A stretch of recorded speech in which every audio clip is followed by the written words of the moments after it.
I give the president great credit for what he has done in bringing us historic tax relief, historic regulatory relief, kind of right-sizing regulation. I was very happy to go to the White House right before Memorial Day to see the president sign into law the Economic Growth and Regulatory Relief Act, which does a number on Dodd-Frank, to quote the president.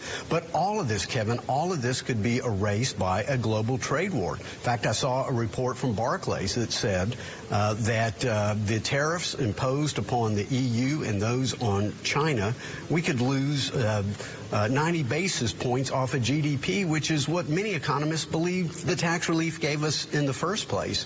The president's heading to the G7 to Quebec on Friday. He's going to be meeting with global counterparts, as well as comes as the administration that says that they're considering withdrawing from NAFTA. Is that the right strategy, to withdraw from NAFTA?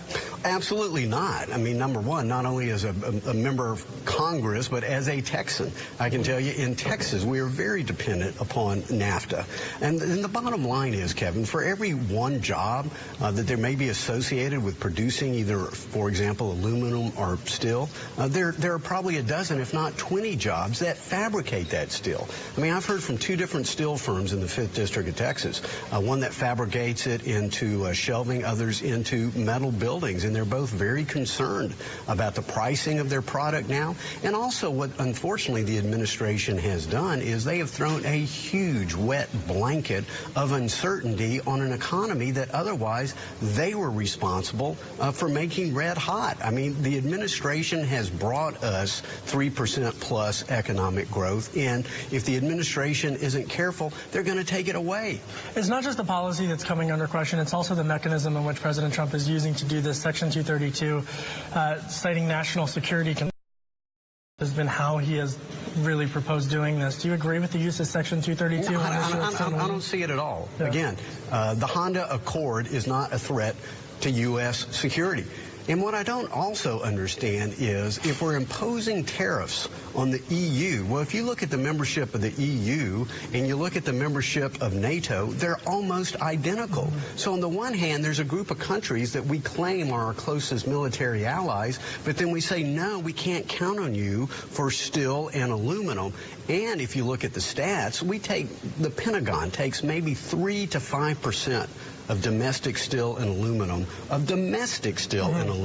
for our defense needs. You simply cannot make the case. 232 has never been used in this way. I do not think it is right. I think the administration, again, is on a very, very bad course that, again, I think is going to harm our economy. And unfortunately, there are those in the White House who believe that trade is fundamentally a zero-sum game. Well, it's not.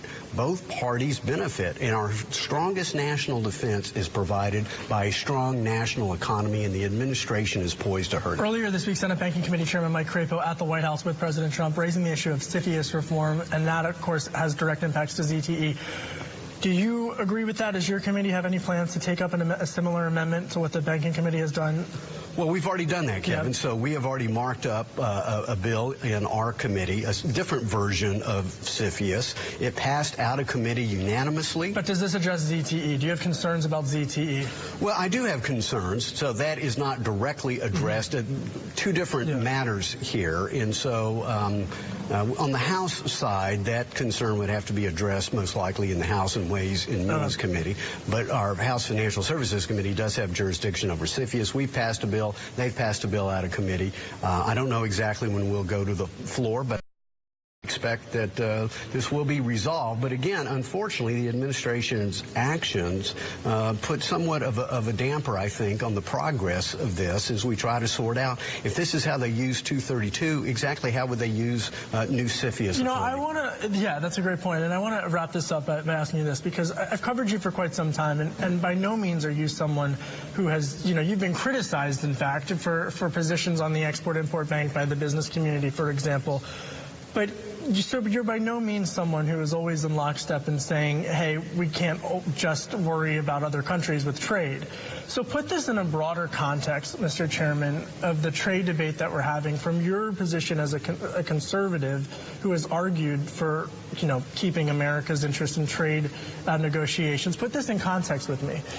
Well, number one, I came to Congress because I believe fervently in the free enterprise system. I mean, I'm not sure if there's any country that is sustained over 200 years of average 3% plus economic growth. I mean, it's part of our American birthright. And part of that is our commitment and dedication to free trade. Ultimately, it ought to be about who we are as a people. Listen, if a school teacher in Mesquite, Texas wants to buy a sweater made in Peru as opposed to Peoria, Illinois, that ought to be their right. And it also increases their disposable income when they get to do it. Again, protectionism hasn't worked. We can go back to the times of Adam Smith and David Ricardo. We know it does not work. And so, again, as the administration tries to help perhaps some in the Rust Belt, for every one person they may help there, they're going to hurt 20 others in Florida and Texas and in California and in other states. And at the end of the day, they're hurting consumers as well.